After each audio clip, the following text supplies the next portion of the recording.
Bueno, vamos a dar inicio entonces a la segunda mesa. Buenas tardes a todos, a todas las que están aquí presentes hoy día. Muchas gracias por estar acá. Vamos a seguir con la jornada de Mestiza. Y hoy la mesa que nos constituye en esta oportunidad lleva por título El arte como arma de resistencia. Es la segunda mesa. Mañana viernes hay una tercera y el sábado también. Y creo que hasta ahí está todo, hasta el sábado, para que por favor también, si quieren participar y asistir, estarán todos muy bienvenidos. La dinámica, la misma que ayer. Acá tenemos a 4 mujeres creadoras, artistas. Vamos a partir en el mismo orden por el que se encuentran. Van a exponer y luego de la exposición de cada una de ellas, al final de ella, vamos a abrir el diálogo para que ustedes puedan hacer preguntas o reflexiones o comentarios o lo que les nazca en realidad. La idea es poder generar un diálogo que sea atractivo, interesante para ambas partes. Vamos a empezar hoy con Mercedes, que está aquí sentada a la izquierda. Mercedes Hernández hace teatro, cine y narración oral. Ha actuado en más de 25 obras de teatro, en 10 películas y 5 cortometrajes. Ha contado cuentos en innumerables espacios de México y del mundo. Ha mostrado su trabajo en Colombia, Costa Rica, Venezuela, Chile, Ecuador, Cuba, España, Bélgica, Francia y Suiza. Fue nominada en el 2015 al premio Ariel, que otorga la Academia Nacional de Ciencias y Artes de México en la categoría de coactuación por la película Tiricia. Luego vamos a continuar con Magdalena Baeza, que es actriz, es especialista en teatro de la palabra y la dramaturgia de mujeres. Integra y dirige hace 15 años la compañía La Calderona. Ha participado en diversos festivales en Chile y en el extranjero. Luego seguimos con Itzel Cuevas, actriz mexicana de la Facultad de Teatro de la Universidad Veracruzana. Reside en España durante 8 años y desde el 2006 vive en Guayaquil, Ecuador. Participa en más de 70 montajes entre México, España y Ecuador. Profesora de la ICAE y de la UCG, que sería la sigla de Universidad Casa Grande. Universidad Casa Grande. Imparte talleres de entrenamiento actoral, miembro y fundador de Fuegano Teatro, premio Mejor Actriz por la Edad de la Ciruela de Aristides Vargas en la 6ª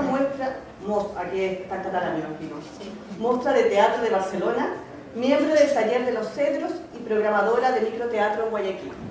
Y vamos a terminar la presentación de esta mesa redonda con Maritza Farías Serpa, actriz, docente, creadora e investigadora teatral feminista, licenciada en actuación teatral por la Universidad Arcis, posee magíster en artes escénicas realizado en la Universidad de Sao Paulo, en Brasil, y actualmente es candidata a doctora en filosofía, convención en estética y teoría del arte de la Universidad de Chile.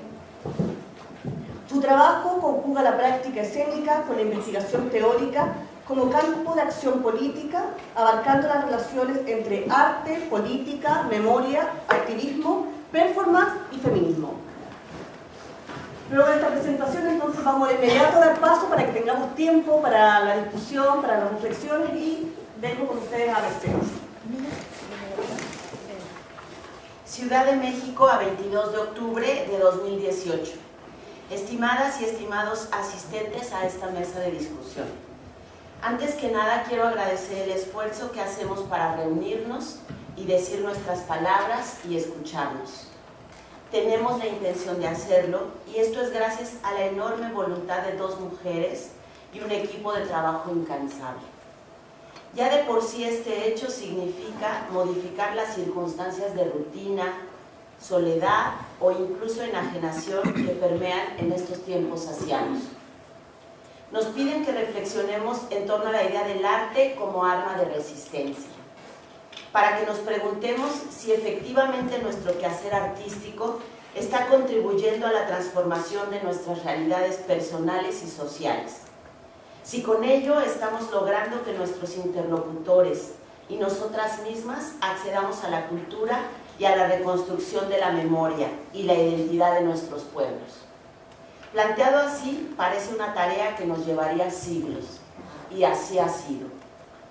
Pero claro que observarlo desde la pequeñez de nuestras acciones no es tan claro, mucho menos tratándose de compañías independientes conformadas por mujeres interesadas en hablar de sus realidades. Porque el arte como arma de resistencia no solo se puede observar entre los consumidores del arte, sino entre los creadores y ejecutantes de piezas artísticas. Cada día que despertamos con la intención de levantar nuestros proyectos y hacer de los sueños y las ideas hechos artísticos, enfrentamos una serie de dificultades que podrían volvernos santas, o mejor dicho, contadoras de empresas, amas de casa o manicuristas. La primera resistencia que hay que vencer es la propia, convencernos de que somos capaces de ausentarnos de las tareas que por tradición nos han sido asignadas y de las que cada vez resolvemos o renunciamos con mayor creatividad y eficacia. Después enfrentar la inmensa serie de dificultades sociales, económicas y logísticas que implican dedicarse al teatro, a la danza o a cualquier manifestación artística. En la medida en que vamos sorteando estas limitantes, nos vemos en la paradoja de preguntarnos, ¿de qué queremos hablar? ¿Qué de aquello que nos duele o rodea queremos poner en la partitura, el lienzo o la escena? ¿Tendrá eco en las voces de otras mujeres esto de lo que queremos compartir? Hablar de mi aldea, de nuestra aldea, será universal. ¿Estoy contribuyendo con mi quehacer artístico a empoderar a otras mujeres? ¿Estoy repitiendo los patrones que el patriarcado se ha encargado de perpetuar en las de mi género? ¿Soy sorora o mezquina con mis hermanas? Encontrar estas respuestas, como seguramente muchas otras, es lo que nos tiene aquí reunidas. Pero para lograrlo vencimos un montón de dificultades y así nos hemos hecho fuertes, desde la cotidianidad o lo extraordinario de nuestra labor. Como sea, somos sobrevivientes. La opresión, como dice Jorge Luis Borges, es la madre de todas las metáforas. Nada nos ha sido regalado, nada hemos conseguido fácilmente. Hemos resistido milenariamente la opresión que nos ha sido impuesta desde la América. Ha sido tanta la sangre derramada, tantas las plazas que han sido lavadas para borrar las huellas de la represión, tanta la tristeza en los ojos de los viejos, siglos y siglos de resistencia. Hoy mismo en México despertamos con la noticia de que una enorme caravana de migrantes hondureños buscan pasar nuestras fronteras para encontrar un lugar donde vivir, un lugar digno donde vivir. Sea Estados Unidos o México, pero que haya comida para sus hijos. Hace un año, una fuerte sacudida de la tierra nos recordó a los mexicanos que vivimos en un lugar donde es posible morir bajo los escombros. Y también ahí salimos a las calles, para ofrecer café caliente y pan, pero también para hacer funciones de teatro en plena calle, con los edificios derruidos como testigos de nuestra convicción de no cansarnos, de no entregarnos a la indolencia, de no ser parte de la estructura de gobierno que se enreda en su burocracia para accionar. Por supuesto que el arte es un arma de resistencia. Claro que al ejecutar nuestro quehacer artístico ponemos en práctica los derechos culturales ante nosotras mismas y ante los consumidores de los productos artísticos que desarrollamos. Hace un año, en un taller que dimos en una de las zonas más desfavorecidas de la Ciudad de México, conocí a Justina, una mujer de 70 años que se ganaba la vida recolectando basura para reciclarla y luego venderla. Ganaba $2 o $3 diarios.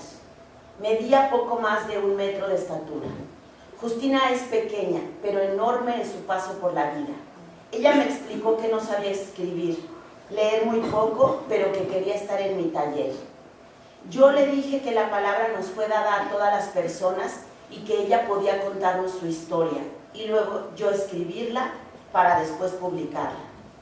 Enmudecí ante la facilidad con la que Justina construía las frases, la manera como era capaz de hacer metáforas de su propia historia. Cito: yo me siento una persona grande a pesar de que soy chiquita, como me han dicho, que de por sí soy poquita cosa, pero yo me doy cuenta que puedo viajar con el pensamiento para ser grande, porque tengo pensamientos que van lejos. Soy capaz de entablar una conversación con personas que estudiaron y con otras que no. En la vida siempre es mejor luchar y conseguir lo que uno quiere, que tenerlo todo sin dar pelea. El trabajo siempre nos hace fuertes, maestra. Así me dijo Justina. Publicamos su historia y esta ha servido de motivación para que otras mujeres se animen a contar y escribir lo que han vivido, para que al hacerlo se miren a sí mismas y en ese proceso crezcan. Recuerdo ahora a Elvira, una mujer de Michoacán que llegó desde muy joven a la Ciudad de México y ahí se asentó. Ella decía que no tenía nada que escribir, que no sabía qué decir. Yo le entregué un cuaderno y un lápiz y le pedí que cada noche escribiera lo que había hecho durante el día. Y al siguiente sábado en que nos encontramos para el taller, después de que leyó en voz alta lo que había escrito, ella dijo que nunca había pensado, que ni se había dado cuenta antes de este ejercicio, que todos los días hacía exactamente lo mismo. Es decir, servir a todos sin que nadie le reconociera nada. Ese día el taller se puso muy bueno porque reflexionamos en torno a la inmensa labor que hacemos las mujeres y lo poco reconocida que se encuentra. La importancia de ejercer nuestros derechos como mujeres, de ejercer nuestros derechos humanos y culturales. Describo esto para dar fe del valioso trabajo que hacemos, también porque sé que cada una de nosotras en sus espacios de múltiples maneras lo hace. Hace un par de días estrenamos Antes del Olvido en el Festival Internacional de Cine de Morelia, una película filmada en una vecindad de uno de los barrios más bravos de la Ciudad de México. El tema es la gentrificación, este fenómeno social que está afectando gravemente a los pobladores originales de los centros históricos de nuestros países, porque son echados de sus viviendas para construir ahí centros comerciales, hoteles boutique, departamentos de lujo, etc. Para hacer la película nos involucramos profundamente con la comunidad, nos hicimos por un tiempo parte de ellos. El resultado es dar voz a mujeres, ancianos, niños que luchan por conservar sus casas. Nuestra película parece un documental, pero no lo es. Se trata de una ficción sembrada en un profundo conocimiento del barrio. Es así como hacemos resistencia, luchamos contra el olvido. Al escribir el presente texto, he caído en la cuenta de que constantemente me vinculo a proyectos de los que me siento identificada y orgullosa. Hace años yo pensaba que tenía buena suerte. Hoy afirmo a conciencia plena que me alío y hago voluntad creativa y artística con aquello que es congruente con mi pensamiento. Es de esa manera como nuestra arma, el arte, crea resistencia. Y no me refiero, por supuesto, a los panfletos, que también los hice en su momento, en mis años de adolescencia. Me refiero al constante deseo de hacer productos hermosos y extraños que partan de las realidades que cada una de nosotras observamos en nuestros lugares de origen o de residencia y que puedan contribuir a preservar la memoria. Por eso no es extraño que antes de asumirme como actriz haya sido militante. En fin, queridas asistentes a este hermoso encuentro, estamos haciendo historia. Estamos luchando contra el olvido, estamos haciendo sororidad, feminismo y de todo esto nada es casual. Contra el olvido, la memoria. Y bueno, traje este librito que es donde vamos publicando las historias que las mujeres escriben y de los talleres que hacemos en la calle. Aquí está la historia de Justina, un poco de lo que les conté. Y también me gustaría mostrar un cortometraje que hicimos hace un año en que se cumplieron 3 años de la masacre de Ayotzinapa y me pidieron, se iba a presentar un informe de los impactos psicosociales que que han estudiado entre los familiares de los desaparecidos. Me pidieron que hiciera una lectura, me dieron muchos testimonios, deben ser unas 400 páginas, y elegí uno para leerlo, pero después pensé que era mejor hacer otro producto que no fuera una lectura. Entonces invité a una directora de cine, ella me debía un favor porque me pidió actuar en un cortometraje suyo sin pagarme, y ahora yo le cobré el favor y le dije que dirigiera este corto. Pero más allá del chiste de que si me pagó y así, intercambiamos, me doy cuenta que ella se vinculó a hacer este corto porque también le interesaba ponerle voz a los sin voz. Y luego le dije a mi hijo que si me ayudaba, y le expliqué de qué se trataba, y me dijo que le pagara con unos chocolates porque no trabaja gratis. Muy chistoso como él siempre dice, ¿cuánto pagan? Y yo le digo que no sé, eso no es lo primero que se pregunta, pero tal parece que él es otra generación. Y bueno, hicimos este corto con un pedacito de uno de los testimonios de una madre que no es... bueno, no les cuento más, veamos. Muchas gracias.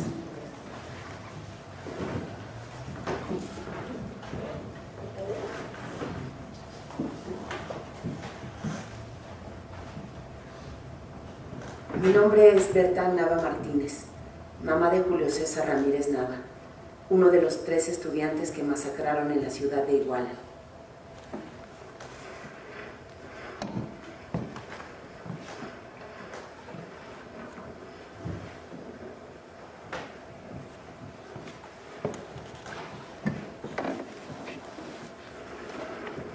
El dolor que siento es el mismo, un dolor que me está acabando.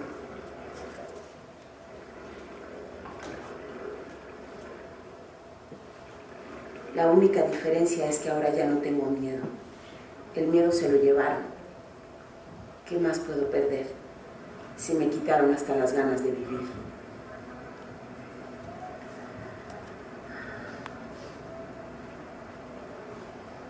Para mí el tiempo no ha pasado. Es como si todo hubiera ocurrido ayer. A veces mi pensamiento me dice, no, pues, tu hijo está muerto. Lo velaste, lo enterraste, ¿te acuerdas? No hay nada del otro lado. Y a veces mi pensamiento me dice, en la otra orilla, tu hijo está vivo. Anda con los 43.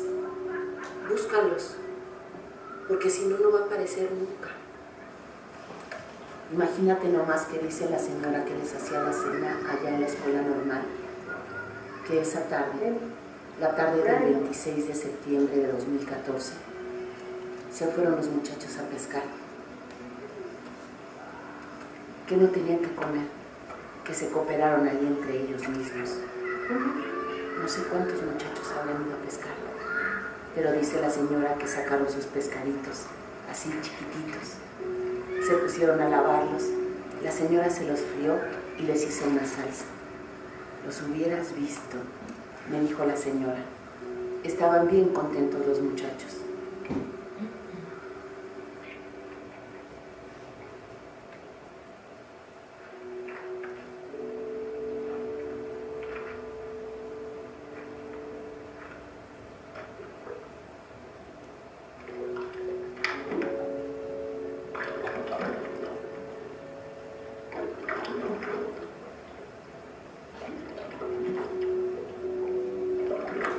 A mi hijo mucho le gustaba comer pescado.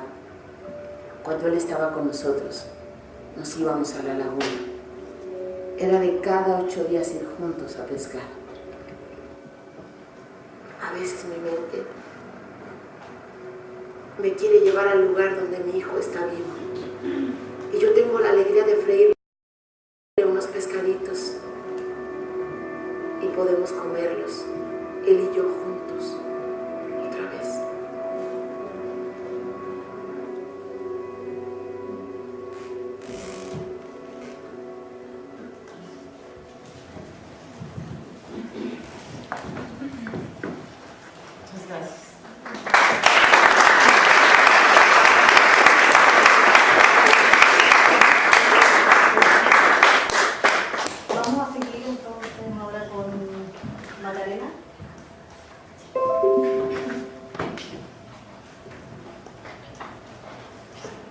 Muchas gracias por la invitación. Estoy un poquito difónica, espero que se escuche bien.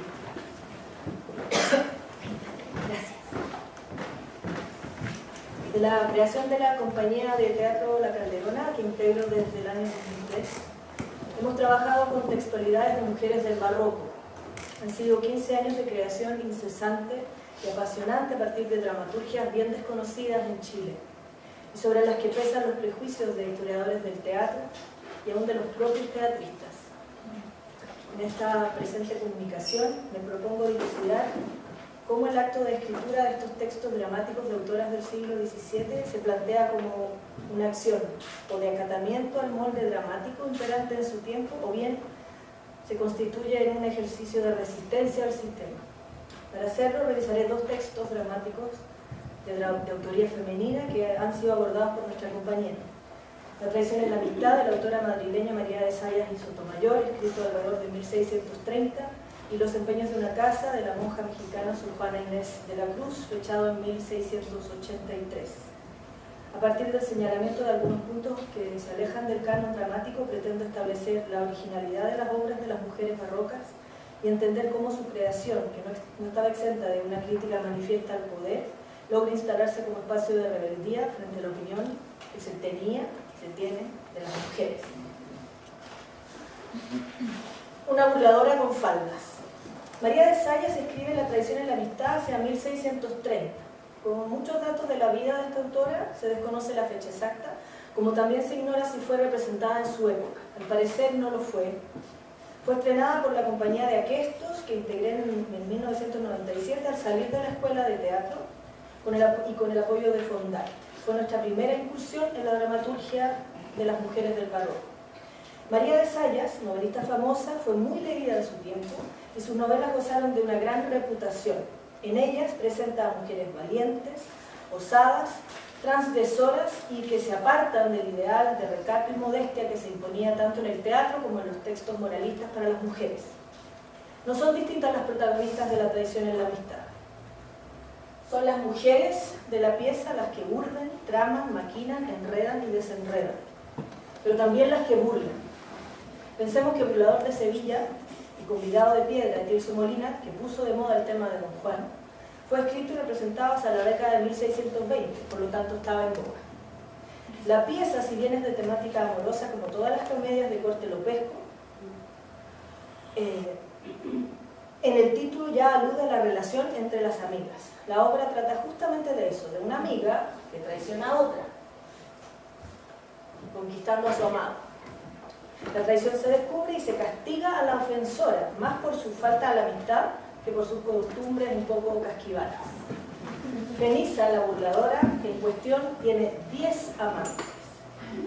En un soneto encantador así lo declara. Gallarda condición, Cupido tengo. Muchos amantes en mi alma caben. Nuevo enamorar, todos alaben, guardando la opinión que yo mantengo.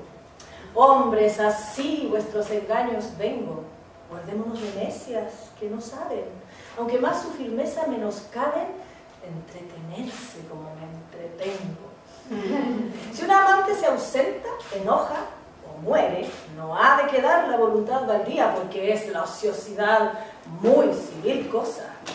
Mal haya la que solo un hombre tiene, que tener uno solo es cobardía.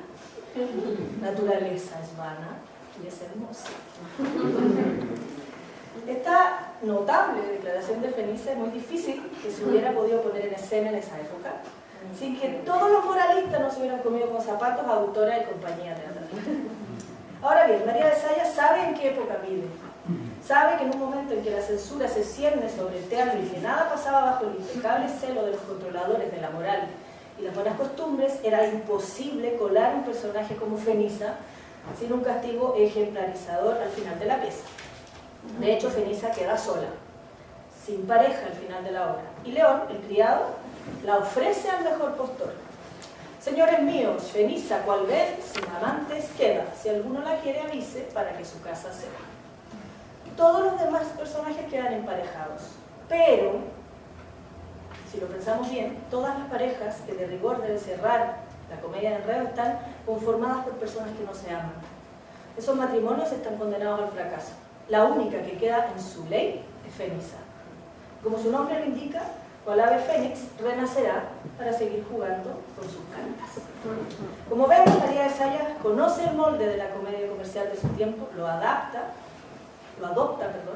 y lo hace calzar con su intención, con lo que puede escribir, haciéndonos creer de que su final moralizante es el adecuado, pero en el subtexto nos desliza la transgresión y aprovecha de plantearnos a lo largo de toda la obra a un personaje fascinante como Fenisa, que no tiene parangón en la literatura dramática del siglo de hoy.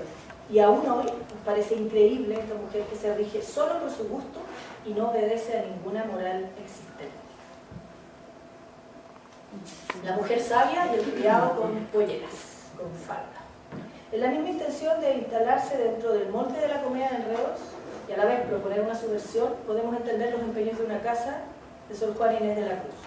Acá resulta aún más increíble que haya sido una monja de claustro mexicana, de la estricta congregación jerónima, la que cuela en su comedia más conocida un mensaje protofeminista y radical. Sor Juana escribe los empeños para celebrar a sus protectores, los virreyes Tomás de la Cerda y María Luisa Manríquez de Lara, marquesas de la Laguna. Crea no solo la comedia, sino todas las piezas menores que la acompañan. La estructura de la obra es la convencional de la comedia de enredos, donde se disputan el amor de los jóvenes Leonor y Don Carlos, las malas artes de los hermanos Doña Ana y Don Pedro. El modelo de Sor Juana, así como el de las Zayas, Sor Lope y Tirso, es Calderón de la Barca. Específicamente, su comedia Los empeños de un acaso, parafraseada en el propio título de la obra. Y nos propone una protagonista que no encaja en el molde de la heroína de la comedia de capa y espada. Encaja en el molde, pero, como Sor Juana, es una intelectual.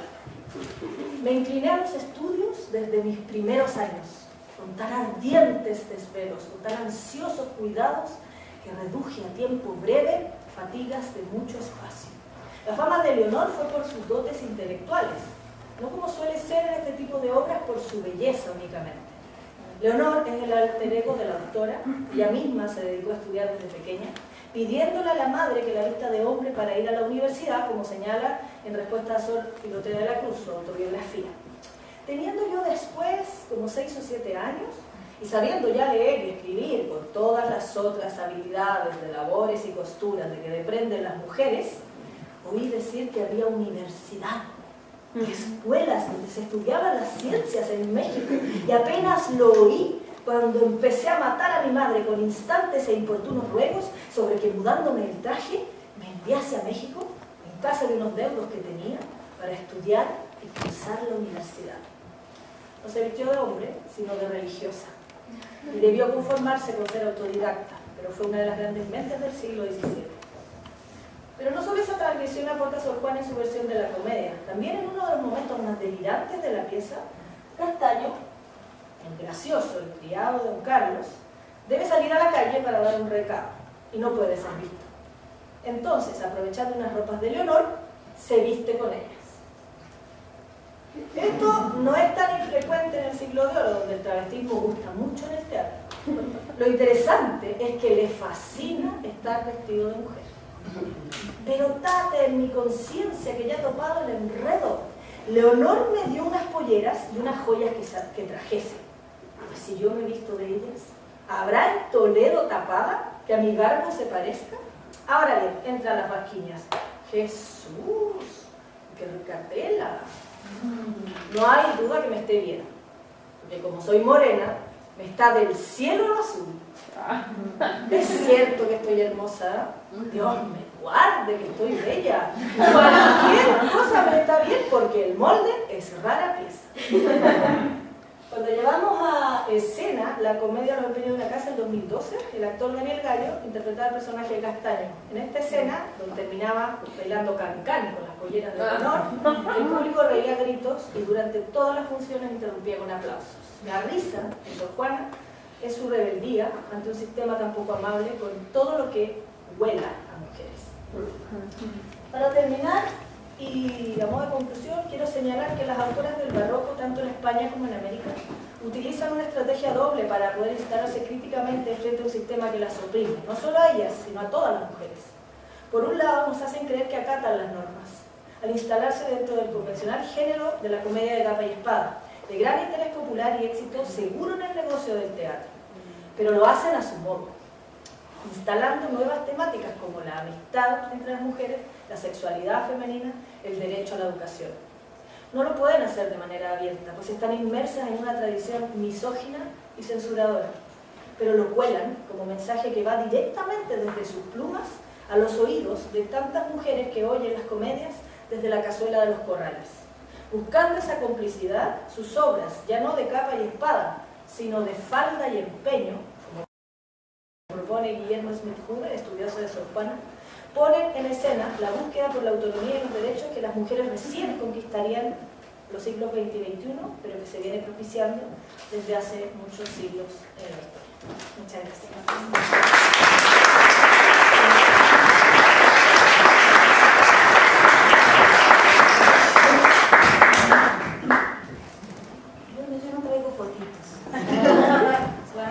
Con verme nomás. Guía práctica para no perder el norte en medio del mercado neoliberalista o la industria cultural. En alguna ocasión recuerdo que escuché o leí que no había nada más contracultural que el teatro, generalizando un poco las artes vivas. La tendencia es que las cosas lleguen a ti y no al contrario. Gracias a la tecnología podemos disponer de casi todo lo que deseamos desde nuestra casa con tan solo descargar una aplicación. Comida, entretenimiento, transporte, música, compras, incluso citas con desconocidos. Vivimos en la era virtual, acelerada, inmediata, asequible y en especial breve. No hay tiempo para detenerse y esperar resultados a largo plazo. Necesitamos una bonificación instantánea. Las artes vivas, por el contrario, proponen el encuentro irrepetible entre cuerpos presentes. Para Dubati, el teatro se caracteriza por la vida, el convivio entre espectadores y artistas. Esta práctica se acerca más al ritual, en especial en este momento donde los límites de la escena se expanden y el espectador también es creador y o partícipe dentro de las propuestas artísticas. Promover este tipo de encuentros es contradecir el modelo económico y social que tiende al individualismo. Asistir a una puesta en escena en vivo requiere de levantarse, movilizarse, congregarse, estar presente, pensar. Entonces, ¿por qué practicar un arte que nada a contracorriente? La otra vez, hablando de estos temas, un amigo me dice: pero si eso dices tú que haces teatro, que yo veo está resurgiendo, es decir, hablando en la ciudad que me acoge, se vende en todos lados, tiene apoyo de la empresa pública y privada, ¿qué puedo esperar yo que soy guitarrista clásico? Hago silencio. Es obvio que este amigo tiene una idea distorsionada con lo que pasa en el teatro en Guayaquil. También es cierto que quizá él encuentre su oficio jodido, pero esto no pasa en todos los sectores. Es como si en mi mente se reprodujera esta respuesta automática. Está difícil el negocio, pocas ventas, mucha competencia. Entonces deja de ser un problema artístico y se trata del mercado. Nos encontramos ante la necesidad de vender, vender, vender, agradar y encajar para convertirnos en eso que prometimos no ser. Sí, es que de algo tenemos que vivir, ¿no crees?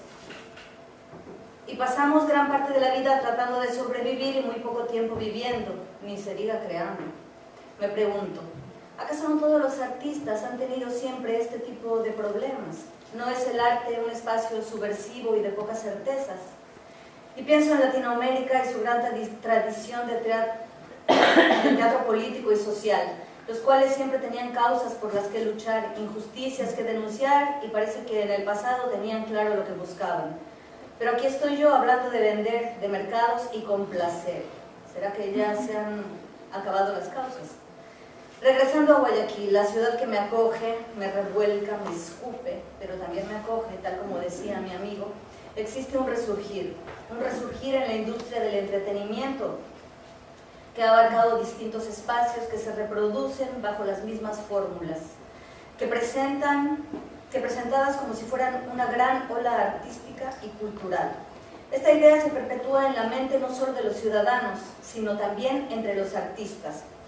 Es como pretender que la gente come mejor porque existen más locales de comida, nada más alejado de la realidad. La lógica neoliberal nos obliga a pensar que a mayor producción, mejor calidad, mejores ofertas, pero lo único que ha conseguido es producir teatro clónico. Como Guillermo Vera se refiere a las obras que son meras copias de otros montajes, películas y otros productos culturales, sin ninguna intención pensante. En este tipo de teatro se promueve la libre compra y venta de entretenimiento, se prioriza la rapidez y la cantidad. Los montajes son sucesivos como si se tratara de una fábrica.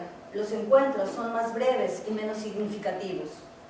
Considero que lo más peligroso de esta situación es el adormecimiento y la sobreexplotación de los artistas. Por un lado, si bien es cierto que los espacios y la oferta han aumentado y que hay teatro para cada gusto, como claman quienes defienden este tipo de producción, existe un adormecimiento crítico al creer que esto lo es todo. Producir chatarra sin preguntarse por qué es, sin investigar y sin compromiso con el espectador. El sistema se ha encargado de usar las herramientas artísticas para propagar su versión hegemónica y mutilada de la vida, lo que me lleva al siguiente punto.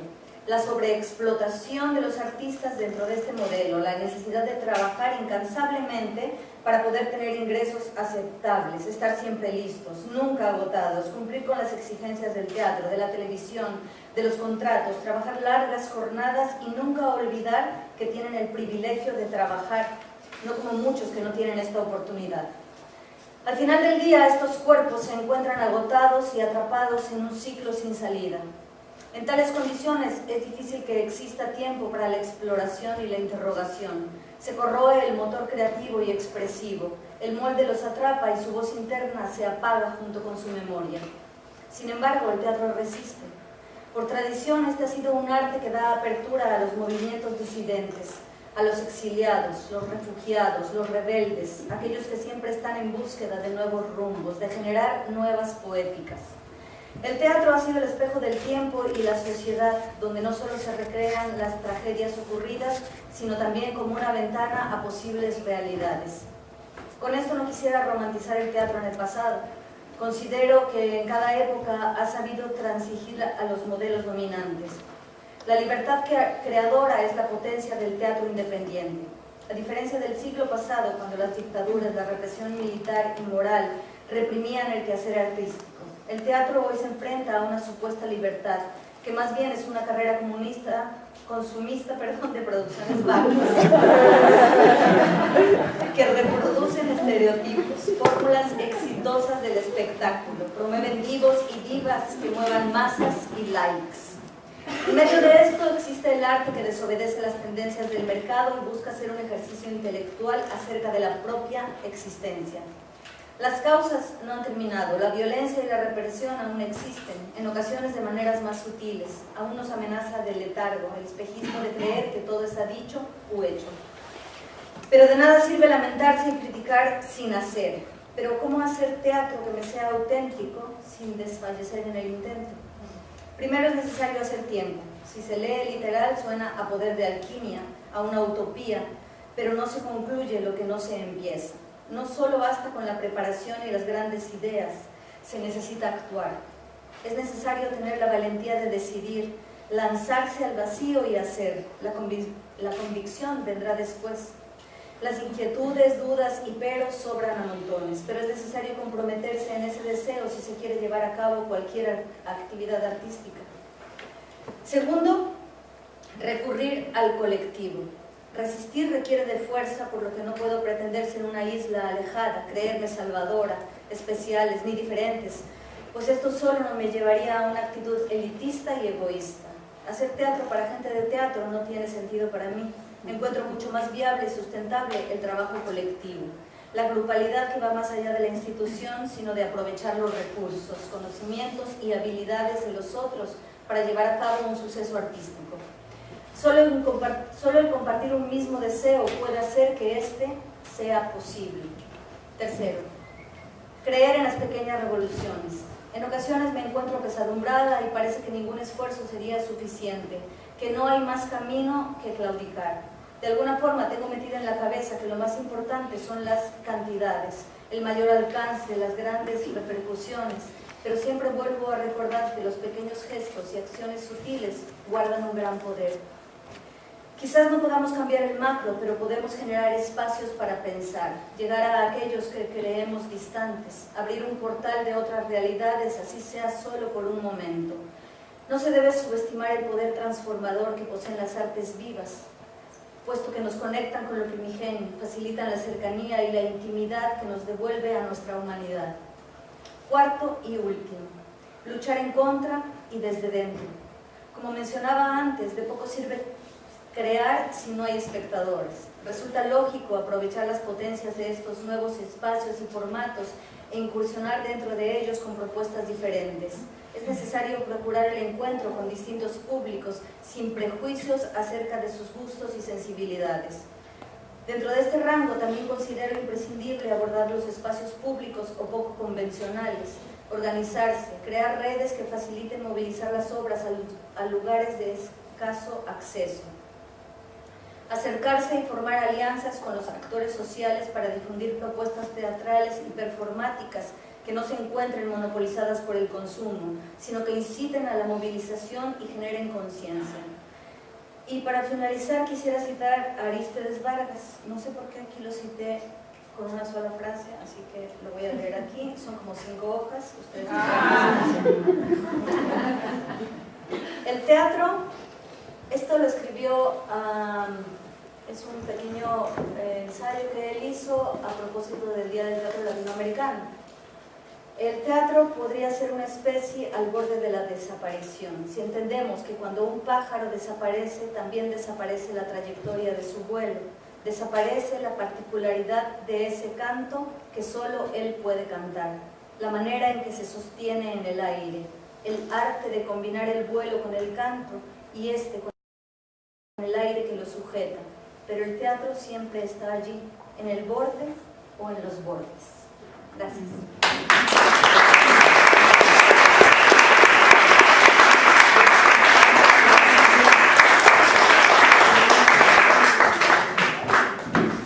Gracias. Vamos entonces ahora a finalizar con la presentación de Maritza, que va a poner su PowerPoint. ¿Sí? Ya.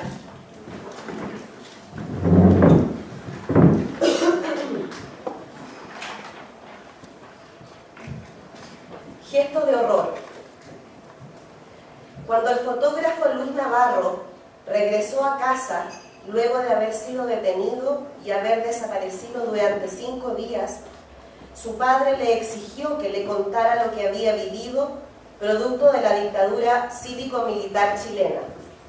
Se lo exigió porque si hubiese sido por él, no se lo habría contado. Cuando finalizó el relato, su padre respondió con un gesto de horror. Apoyó su codo izquierdo en la mesa, bajó la cabeza y cubrió sus ojos con la mano. Este gesto quedó inmortalizado por el fotógrafo en el retrato titulado Mi padre, un gesto de profundo dolor, de no creer lo que su hijo le estaba contando, de la necesidad de tener que taparse los ojos ante el horror que estaba siendo narrado para poder soportarlo un poco. Horror ante los actos de tortura a los que había sido sometido su hijo. Cerrar los ojos y respirar para encontrarse a solas con su cuerpo, sin lograr llegar a entender tanta barbaridad. Vicky Saavedra permaneció sentada y quieta durante horas en el living de su casa, sin pensar nada, mientras sus manos cargaban el pie de su hermano y lo acariciaban. José Saavedra González era dirigente estudiantil y tenía 18 años cuando fue asesinado por la abominable Caravana de la Muerte. Vicky veló el pie de su hermano como toda persona vela el cuerpo de un ser amado, y en un acto de quietud, silencio y recogimiento dejó que ese horror decantara inundándola por completo. Estaba impactada, porque fue en ese momento que tomó conciencia de que su hermano estaba muerto, que lo habían matado a balazos. Otra vez nos deparamos con un gesto de horror, pero que no implicó movimiento ni alcanzó a ser fotografiado, y en ausencia de esa imagen podemos imaginarla a ella sentada ahí, petrificada, respirando, sintiendo que la boca se le llenaba de arena del desierto, sin poder comprender tanta monstruosidad. ¿Te torturaron, hija?, fue la pregunta que lanzó su madre a Carolina Pradenas, después de un par de días sin divisarla desde la reja del Estadio Nacional, lugar donde se paraba a lo lejos día tras día a observar durante horas, intentando ver a su hija entre las mujeres que iban y venían en un tránsito constante desde la piscina hasta el camarín de mujeres y del camarín de mujeres hacia la piscina. Esa madre tomó las manos de su hija entre las suyas, sin imaginar siquiera que durante esos últimos días esas manos habían sido escupidas y que en un intento mínimo de resguardo se habían transformado, actuando como escudo de protección ante los combos y patadas que caían sobre su rostro y sobre su cuerpo. Esas manos que habían defendido sus senos, sus glúteos y su vagina de las manos violadoras que la refregaban. Mientras esa madre sostenía ese par de manos con amor y cuidado, no tenía cómo imaginar siquiera que esas manos, las manos de su hija, habían sido tocadas, meadas y mordisqueadas por ratas, por esas ratas que los milicos le pusieron en el cuarto de castigo junto a la sentencia. En la noche te las vamos a meter por la vagina, puta upelienta. Júrame que no te hicieron nada. No, mamá, no me han hecho nada. Pero júrame, mamita, quédate tranquila si no pasó nada. Usted tiene que soltarla, señora, tiene que irse a casa. Su hija debe descansar. La madre tomando conciencia del horror. Si no le hicieron nada, ¿por qué tiene que descansar? Horror, silencio, gesto interno de horror, del horror, desgarro, dolor de una madre. En las tres situaciones anteriores, el horror se manifiesta en quien recibe el impacto por la experiencia del otro, por la vivencia de la otra. El padre se horroriza ante lo vivido por su hijo, la hermana se horroriza con lo vivido por su hermano, la madre se horroriza frente a lo vivido por su hija. El horror, como sentimiento intenso causado por algo terrible y espantoso, posee sus cuerpos y se quedará ahí para siempre en sus memorias.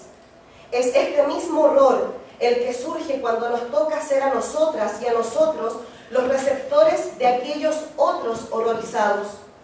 En cada momento en que somos testigos de un testimonio o asistimos a un documento de archivo, una especie de horror movilizador debiera tomarnos, batirnos y lanzarnos al espacio, rompiéndonos en millones de destellos de horror que van a ir a clavarse en cada cuerpo que se disponga a recibirlos, en cada cuerpo que quiera ser afectado y así compartir en parte nuestro dolor. Es así también como funciona y cómo se pone en práctica la memoria. El horror que nos producen ciertas situaciones, acciones o historias, ese horror que sentimos no nos debiera dejar dormir tranquilas, no nos debiera permitir seguir como que aquí no ha pasado nada. Mientras sigan existiendo situaciones en la humanidad que nos provoquen horror, no podemos vivir tranquilas. Aunque los que sufren el horror no sean parientes ni amigos nuestros, es un deber humano horrorizarse ante la insensibilidad. El horror debe movilizar y empujar hacia el resguardo de la memoria para que por ningún motivo se olviden ni se repitan las aberraciones cometidas contra la humanidad. Horrorizados, transmisores de la historia. El arte debe dar testimonio de su tiempo. El arte de un país debe estar comprometido con la historia que vivieron y viven las personas.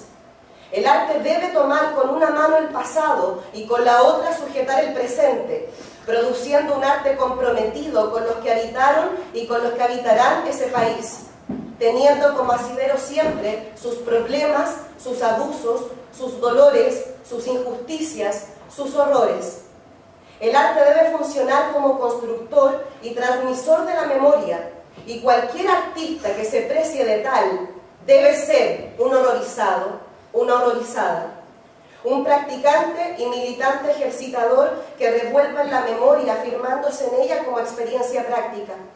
Que la práctica artística se conciba y se reconozca en su poder de constructora de memoria, que él y la artista sublimen la memoria y den a conocer el texto de la experiencia, transformándola en una obra de arte que refleje un problema político, pero con sentido artístico, que muestre los problemas sociales, políticos e ideológicos de una sociedad, pero desde el punto de vista de un poeta, citando la fuerza de las palabras del documentalista chileno Patricio Guzmán. La investigadora Iliana Diegues insiste en la necesidad de un artista que dialogue constante e incesantemente con su tiempo, produciendo un pensamiento cronotópico como seres humanos que somos, atravesadas diariamente por el contexto y la vida. Un artista es un investigador, que debe situarse en el tiempo y en el espacio, forjándose, como lo propone Diegues, como un ciudadano artista, que es aquel que sabe que puede estar en el lugar de los otros. Aunque sea otro tiempo, aunque no sea yo, aunque no sea alguien que conozca, solo tiene sentido el hecho de horrorizarse ante la experiencia que ese otro vivió, sabiendo que yo también pude o podría haber estado en ese mismo lugar. El hecho de pensar otros cuerpos significa darles lugar en el propio y también ubicarlos en la actualidad. Significa poner enfrente otros cuerpos como lugares-tiempo, en la necesidad de hacer visible algo que se está olvidando o algo que está sucediendo en otro espacio a otra persona, o un abuso que se está cometiendo en este mismo instante, pero a miles de kilómetros de distancia. Se trata de hacer un trabajo de presencia para evidenciar a otras y a otros que no vivieron ni viven esa situación y nadie les contó ni les contará lo que todos prefieren callar, restregando en la cara de muchas y muchos que creen que los horrores ya no ocurren, o en aquellos que se escudan en el argumento de que no todo puede ser tan macabro y maquiavélico. Aún hay gente, y seguirá existiendo, que no cree, que hará todo lo necesario por negar y no ver toda posibilidad de acto de deshumanización, todo con tal de no poner en peligro su pequeño espacio de confort. Aunque a eso se le llame indiferencia, aunque eso signifique cerrar los ojos y callar, porque al fin y al cabo no se trata ni de mí ni de los míos. Los artistas, las artistas, debemos contar la historia y los afectos de nuestro país, y no la que se cuenta en los libros, sino que la historia de las personas que reciben los embates de esa otra gran historia, el cómo la viven, el cómo la resisten. Debemos posicionarnos desde este lugar, porque ese es nuestro mismo punto de vista y nuestro mismo punto de acción. Porque nosotras no somos las que escribimos la gran historia y nuestras vidas cotidianas transcurren muy alejadas de ellas. Debemos testimoniar y subvertir los actos. Debemos trabajar por contribuir a mejorar la humanidad pensando en el futuro, para que otros no pasen lo que nosotras pasamos y para que otras no vivan lo que otras aún más lejanas vivieron. Es necesario que los artistas y las artistas habitemos los terrenos de la memoria y el olvido, andando en los caminos de la denuncia, el testimonio y el documento, porque nuestra labor es transformar y subvertir los dolores y las heridas. Un arte político, un arte crítico, debe poner en evidencia, exponer y restregar en el cuerpo de todas y todos lo que sistemáticamente se intenta ocultar. Los artistas y las artistas debemos volver una y otra vez a los temas que aún no están solucionados, a los hechos que se mantienen en silencio y oprimidos. Debemos insistir en gritar y mostrar lo que debe ser denunciado. Se trata de establecer un compromiso con la memoria. Lo que no lo dice la historia, lo dice el arte. Y lo que se tergiversa, también él lo corrige. Como personas, cargamos nuestra historia y la de nuestros cercanos, Y como artistas debemos ser transmisores de estas. No podemos dejar que mueran y desaparezcan junto a sus protagonistas. Los que nos dedicamos a hacer arte somos transmisoras de la historia y es así como debemos reconocernos. Toda oportunidad de estar con otro ser humano y simplemente conversar puede ser una tribuna política. Y como lo dijo la misma Iliana Dielles, el arte es una tribuna política. Por lo tanto, hay una mayor responsabilidad en esa persona que es artista. Horror transformado, insurrección. Cuando la documentalista Soledad Cortés le pregunta al comprometido dramaturgo chileno Juan Radrigán, ¿qué has construido tú?, él le responde, yo no he construido absolutamente nada, salvo las obras que he escrito. Eso es lo único que puedo decir que he construido. Nuestros cuerpos desaparecen con nuestra muerte, se desintegran, no seremos nunca más. Entonces, ¿de qué se trata estar en el mundo? O mejor dicho, ¿qué hacer con nuestra existencia? ¿Qué pasará con las generaciones venideras habitando un mundo que suprime el pasado? ¿Quién les contará los sucesos que conforman la historia de la humanidad? El tiempo presente no existe. Este se construye de todo lo ocurrido en el pasado, de lo que pasó ayer o de lo que pasó hace un rato.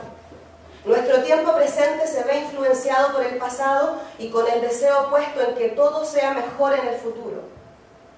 Juan Radrigán falleció el año 2016. Su cuerpo ya no está más, pero su dramaturgia no tiene ni tendrá fecha de vencimiento. Viviremos nuestras vidas tranquilas, adaptándonos a todas las circunstancias que se nos propongan, importando solo la felicidad personal en un egoísmo desmesurado que se parece a la indiferencia, o no estaremos de acuerdo manifestándolo en una acción que funcione como extensión de nuestro propio cuerpo. El arte debiera trabajar así, no estando de acuerdo, desplazando el propio horror e incomodidad que se provoca en nuestro cuerpo, plasmándolo como tentáculos en diferentes formas, materiales, densidades, colores y volúmenes. Un arte que dé cuenta de los horrores con los que cada sangre hierve, fisicalizando y materializándolos en una creación.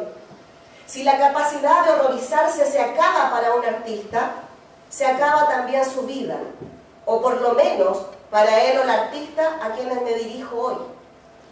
Si el deseo que conecta el pasado con el futuro se suspende y llega a romperse, no hay investigación ni creación posible. Gracias.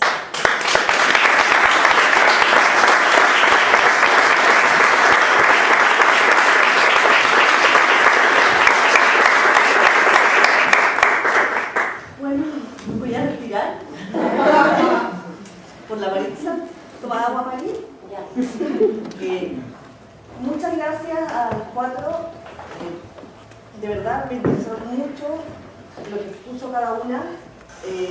Podemos quizás dar cuenta acá que hay dos mujeres que están hablando sobre su experiencia en cuanto a su proceso artístico, muy ligado a su trabajo, ya sea como actriz, como directora en el caso de La Maca, y otras dos comunicaciones que tienen que ver mucho más con una reflexión crítica que hace el ser en cuanto a cómo hoy día el artista se enfrenta al contexto neoliberal en el que estamos inscritos, y por otro lado una reflexión mucho más personal, un tanto manifiesto respecto a lo que se piensa que debe y tiene que ser el arte. ¿Quiénes de ustedes aquí presentes quieren abrir este diálogo con alguna pregunta o algún comentario? Si tienen algo que les nazca decir en este momento. Yo quisiera, en esta oportunidad, quizás hacer una pregunta transversal a las cuatro, que tiene que ver con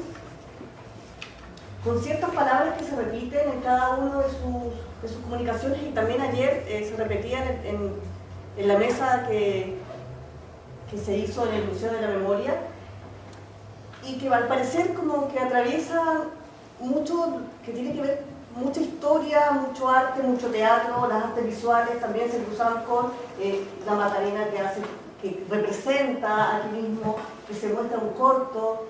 Tiene que ver con palabras como la memoria, la resistencia, que justamente de qué trata esta mesa redonda, el arte, la historia, el olvido, el presente, el horror y la violencia.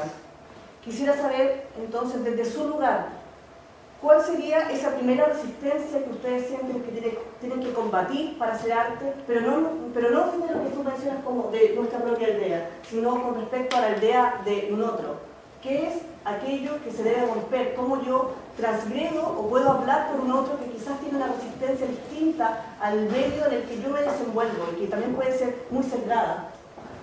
No sé si alguien quiere responder primero. Yo pienso, por ejemplo, Magdalena, en la elección que tú haces por hablar a través de esas mujeres, por ejemplo, del siglo XVI, XVII. ¿Por qué situarse ahí? ¿Cuáles serían como las resistencias que hay en ese contexto con respecto a hoy día que hay una proliferación de hablar de las mujeres, pero no sé, presente en el siglo XXI? Lo que pasa es que a mí me interesaron las mujeres antiguas porque me interesan las mujeres hoy. Yo no podía creer que cuando estaba estudiando a autores antiguos, autores del siglo XVII, no hubiesen estado las mujeres escribiendo. Y siempre me negué a esa invisibilidad. Y me di cuenta cuando empezaron a aparecer los primeros textos, y que fue en los años 90 que se empezaron a publicar la dramaturgia de las mujeres del Barroco, que había sido un olvido absolutamente intencionado, porque las mujeres tenían un espacio enorme en el teatro español y americano, enorme, como actrices, como dramaturgas y aún como directoras de teatro. Entonces mi pregunta partió por qué nos ocultaron todo esto? Me pareció una infamia. Entonces empecé así como a buscar una a una y empezaron a aparecer mujeres que además fueron todas unas luchadoras, o sea, fueron mujeres que tenían todo en contra, todo, porque si hoy día es difícil y hoy día hay desigualdad y hay problemas, en esa época eran todos multiplicados por 1000. Entonces los espacios intelectuales de la mujer no existían. De mujeres que tenían que ser incultas, ignorantes, mientras más ignorantes, mejor. Ni siquiera, o sea, si aprendían a leer era para leer la Biblia, pero jamás, y escribir, me parece, y escribir siempre ha sido un acto muy masculino, el acto del poder. Entonces me interesaron mucho estas mujeres que dijeron, aquí estoy, pa, y se instalaron en ese ámbito, y me fascinaron sus estrategias, porque yo me fasciné primero con Sor Juana, y me fasciné porque dije, está todo el rato actuando, está todo el rato mintiendo, está todo el rato jugando en los cánones que puede, pero está haciendo lo que se le da la gana.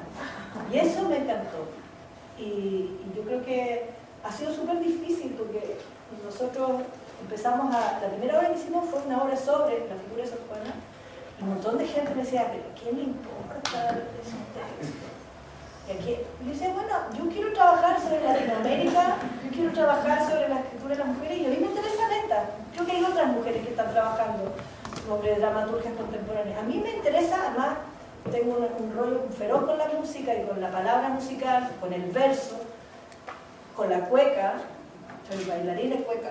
Entonces, tenía muchas ganas de que se oyeran estas palabras, y nosotros hicimos un trabajo al principio así súper ninguneado, pero yo me acuerdo de ir a un festival en España en 2004, y de partida los técnicos no hablaban conmigo. Hablaban con un chico que andaba ayudándome. Yo era, y estoy hablando de 15 años atrás, 14 años atrás, no me daban bola. Entonces, al final, el primer día como que lo dejé pasar, el segundo día lo mandé a la mierda, ¿no? y resultó, pero como que se asustó y como que hay que ponerle la luz a esta, porque queríamos trabajar, quería ser música. Bueno, pero además trabajando en estas textualidades que eran como o sea, ese olvido funcionó, que eso es lo más triste. Hoy día yo soy profesora en una escuela de teatro y acabo de montar con mis estudiantes, que la mayoría eran mujeres, pero había 5 chicos también, escenas de la dramaturgia de las Sayas y de la Sor Juan, y también de Ana Caro. apareció toda esta cosa delirante de la comedia y este lugar que le encanta la comedia porque es el lugar donde se puede decir pa' tu mamita y pasa, ¿no? Pasa colado en vez de darle broma. Y así las chicas haciendo a felices, las otras haciendo los personajes. Entonces, ha sido una conquista, pero muy lenta, y muy difícil, pero yo, como que yo soy súper dura de cabeza, entonces no claudico, y estaba ahí. Y la verdad ahora he estado pololeando con otros autores, estoy en García Lorca, trabajando sobre las mujeres de Lorca hace 2 años, pero como que sé que voy a volver a ser Juana. Lo necesito, la extraño. ¿Alguien quiere decir algo? A mí me gustó mucho también, disfruté mucho cada uno de sus relatos y sentir que y me quiero quedar con algo como reflexión igual. Me gustaría acceder a tu texto, no sé si está en alguna web, pero después te lo puedo pedir, porque me gustó mucho. ¿Sí? Lo que sí. Creo que se ninguna web, pero Todavía lo puedo sacar.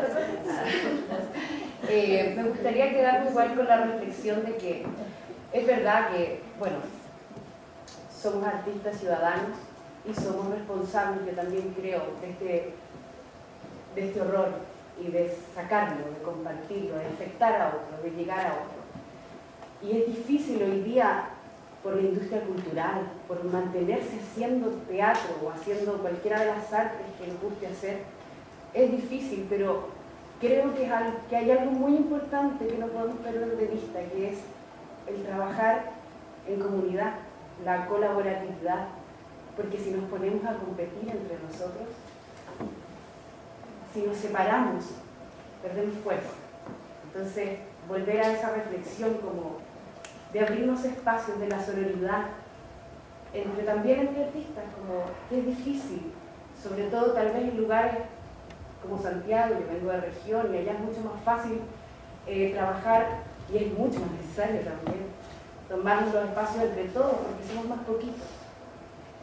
Pero esa reflexión me gustaría me llevo con más certeza todavía. Quisiera saber qué palabras vienen de ustedes con la idea de que me perturba mucho. ¿Cómo lo hacemos para alejarnos cada vez más de la elite y ir a las poblaciones? ¿Cómo volvemos a llevar todo esto al pueblo? Que lleva décadas sin manifestarse por sí mismo y nosotros como que estamos sacando ideas de sus relatos para crear. Pero ¿cómo hacemos nacer el arte allá? Es muy difícil. Y no sé cuántos de nosotros hemos ido a poblaciones. ¿Cuántos de nosotros hemos como conversado también de allá, de esos lugares? Es algo que me parece que se deja de lado muchas veces. pero lo tienes que hacer. Así que se soluciona. Empezando. Porque es la única forma. En la historia del teatro chileno, nosotros tenemos una historia del teatro aficionado que es bastante desconocida, porque la historia oficial del teatro chileno no la cuenta mucho. Entonces hay toda una tradición desde 1910, 1920 con Luis Emilio Recabarren, con el tiempo de la salitrera, de la industria del carbón, las mineras del carbón, y hay todo un trabajo que partió desde ellos mismos. Y ahí uno se puede dar cuenta cuando uno se puede estudiar esas cosas, esas etapas del teatro.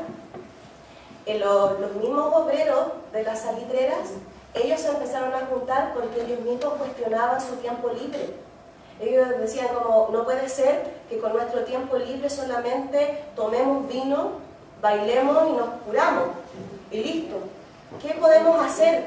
Y se empezaron a dar cuenta, ellas y ellos mismos, que tenían que, como por ocupar esa palabra, como culturizarse para poder acceder a que los patrones y las personas que estaban por sobre ellos en jerarquía económica, política, de poder, los escucharan.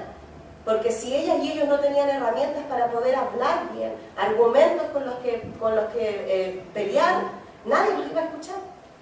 Y ahí ellos mismos crearon la filarmónica, y nace desde ahí, ¿cachai? Pero esa historia yo la aprendí ahora a mis 36 años, no la aprendí cuando estaba en la escuela de teatro. ¿Te fijas? Entonces ahí uno se da cuenta de que sí existe y está el trabajo en ti, que en el fondo eso es lo que, claro, si a ti se te ocurre, si tú quieres hacer eso, tú puedes ir y moverte y hacerlo y proponerlo. Porque como Itzel dice en su texto, que a mí me gustó mucho tu texto, Itzel, me gustó muchas las participaciones de todas, está súper bueno. Porque si no el teatro se va a morir, ¿cierto? Estábamos hablando de eso. Si nosotras y nosotros no hacemos teatro, porque en nuestros países latinoamericanos o en Chile, a nadie le importa desde el poder político, desde la estructuración del país, no les interesa. ¿Y a quiénes nos interesa? A nosotros, los que lo hacemos. Y si nosotras y nosotros permitimos que el gobierno no le importe y decimos, entonces si no le importa a nadie, mejor no lo hago y dejo de resistir, vamos a hacer que el teatro y el arte se mueran. Entonces es una cuestión súper paradójica y un poco romántica también, tiene ahí, pero también hay una responsabilidad en el hecho de cuando uno decide hacer arte. Hay no sé si esto tiene que ver con nada, con esto, con mi reflexión y mi conflicto de la ciudad que me mueve. Si bien es cierto que hay un montón de espacios que se están abriendo, un montón de gente que empieza a trabajar, que no es que se formen grupos, sino se junta gente y se trabaja, porque no se puede hacer solo el teatro. También es como que se abrieran 1 millón de centros que solo ofrecen comida chatarra, porque hay obras, miles, que tienen hasta 350 espectadores por noche, son micros teatros, 15 minutos, que se llaman Hola soy tu pene, Hola soy tu vagina, Los de abajo, este tipo de cosas, Hola soy tu vagina, tercera edad, Hola soy tu pene, tercera edad. Este tipo de teatro se está produciendo mensualmente en Guayaquil a unos niveles que son de verdad impresionantes. Hay salitas, no hay muchas como acá, pero si yo hacía esta cuenta, ¿no?, de 350 por noche en este espectáculo que se llama Hola soy tu pene, y yo estaba con una amiga en ese mismo sitio, estábamos haciendo Tennessee Williams. Análisis perfecto dictado por un loro. Nos fue súper mal las 2 primeras semanas. A veces hacemos este tipo de cosas, yo lo hago desde adentro, yo fui programadora, ya no soy, porque yo sí pensaba que era una buena estrategia para atraer público para el teatro, pero resulta que es como coger una gilet. Entonces está uno así porque, en fin, que mucha gente conoce el teatro por Hola soy tu pene. Entonces, todo lo demás no es teatro, es yo qué sé. Entonces, no teníamos público, el director, el dueño del lugar este, del microteatro, nos dijo, tienen que cambiarle el título porque es muy largo. Bueno, perdón, Tennessee Williams, ¿cómo le ponemos? Tennessee Williams. No. ¿Sabes cómo se llamó? Sin loras no hay paraíso. Y las 2 últimas semanas se llenó. Y seguía siendo lo mismo, o sea, nosotros no cambiamos el texto, ni cambiamos los personajes, ni cambiamos nada, le cambiamos el título. Entonces, todas mis marañas, mis reflexiones, mis dudas, mis rabias y mis todos van porque, sí, bueno, hasta el Círculo Militar ahora en Guayaquil tiene un espacio de teatro. ¿Qué hará el Círculo Militar? No sé, pero seguramente es pues por ahí como Hola soy tu, no sé, algo, y eso vende. Que hay que hacer labor de hormiga y meter Tennessee Williams, meter Chekhov, para que la gente deje de pensar que si va a ver cualquier otra cuestión de teatro, lo consuma como teatro. Porque yo no estoy en contra de que eso pueda existir, yo creo que eso puede existir, debe existir, y a mí qué, o sea, no es, sino que debería llamarse de otra forma, vodevil, carpa. En México existía ese género, el carpero, y muy bienvenido sea, yo no digo que no exista, sino que se confunde el culo con las témporas y entonces nadie sabe qué cosa está viendo y van a ver, qué sé yo, van a ver La Ilustre Desconocida y no, aquí no venden vino, no, es un teatro, señor. Pero es que en el microteatro, sí, pero es el microteatro. Entonces no puedo comer aquí los nachos, no. ¿Y cuánto dura? 55 minutos. Uy, no, y me voy a reír. Puede ser, no lo sé. Entonces ya nadie consume, o bueno, mucha gente no consume teatro que dure más de 15, 20 minutos. Y no sé, es... Yo estoy convencida de Itzel de que haga un stand-up comedy con...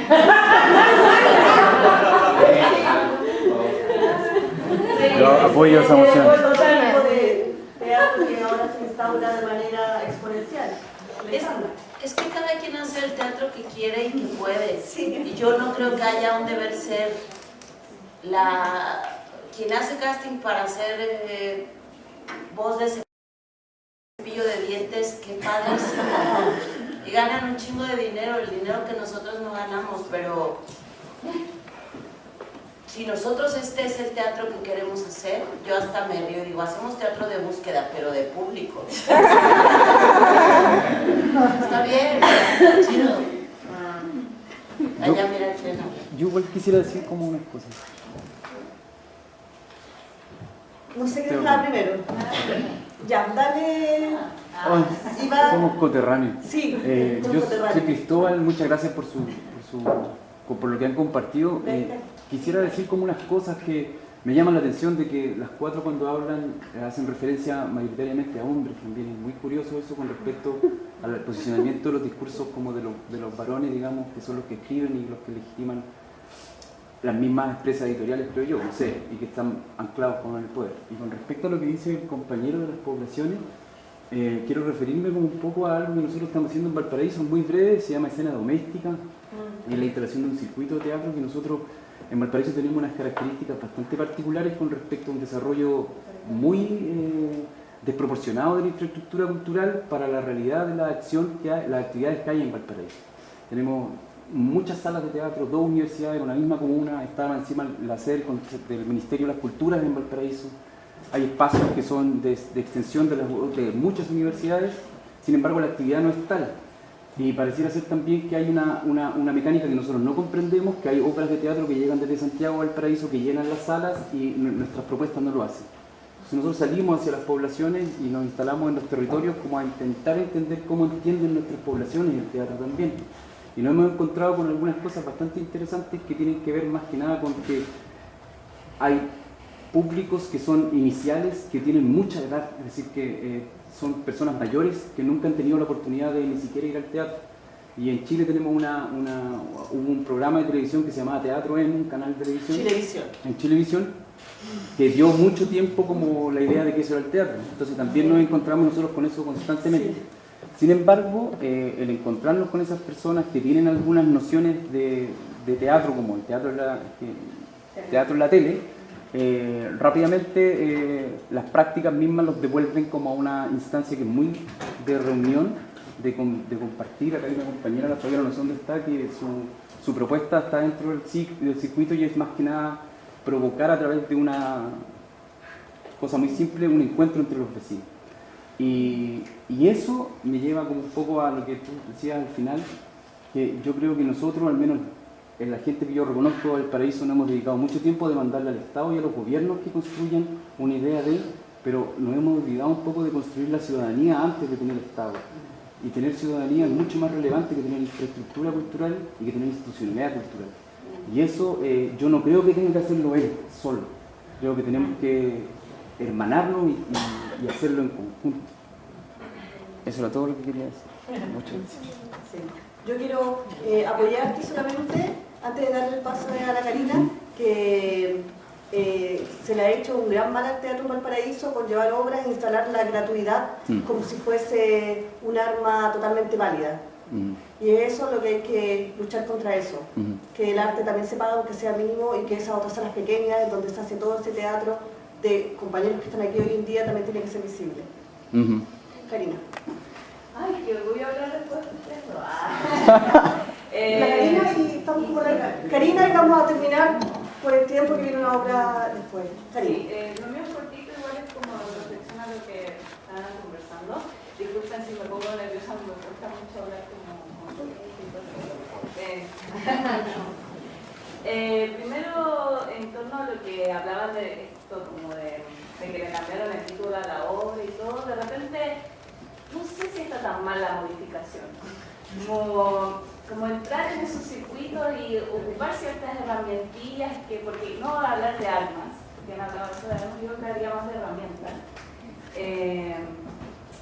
Como solamente para contar una anécdota, yo milité mucho tiempo en un circuito feminista en Valparaíso, donde hacíamos, así mismo como en el teatro no llega público, los talleres de feminismo no llegaban mujeres. Estoy hablando del pueblo, que también me pregunto, ¿quiénes conformamos el pueblo? Que hablamos como de ese pueblo. ¿Qué soy yo entonces también?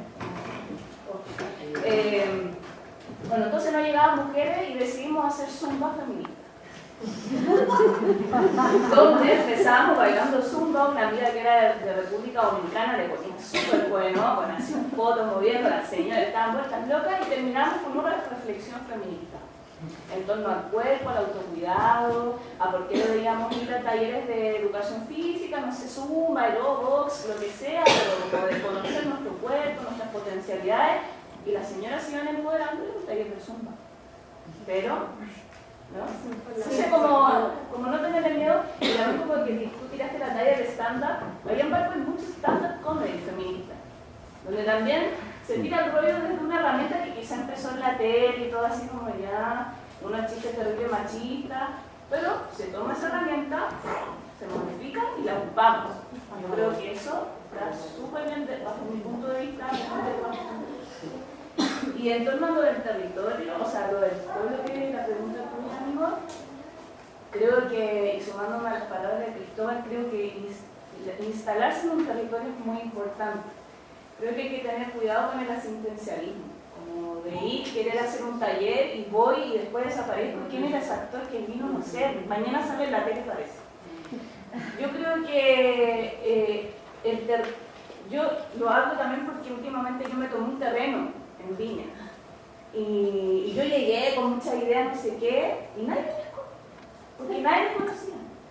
Ya han pasado 3 años y tengo vecinas, compañeras, amigas que creen en lo que yo hago, que quieren ir a verme actuar, que nunca han visto teatro, donde estamos pensando recién después de 3, 5 años, generar un taller de teatro y de lectura de teatro, pero es con tiempo, es instalarse, es no mirar el pueblo desde afuera, es ingresar.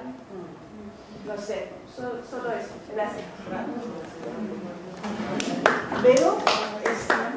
Estamos en la hora porque ahora a las 7 en la sala de Víctor Jara de la Universidad de Santiago se va a presentar Bárbara Vizcaro con la obra Menina Boba. Caminando hasta 20 minutos es por Ecuador, en la entrada a la sala Víctor Jara, y va a salir una minivan para las 11 personas artistas de la producción del festival. Van a salir unos autos también, y bueno, y si quieren llegar es gratuita la entrada, a las 19 horas. Antes, quería agradecer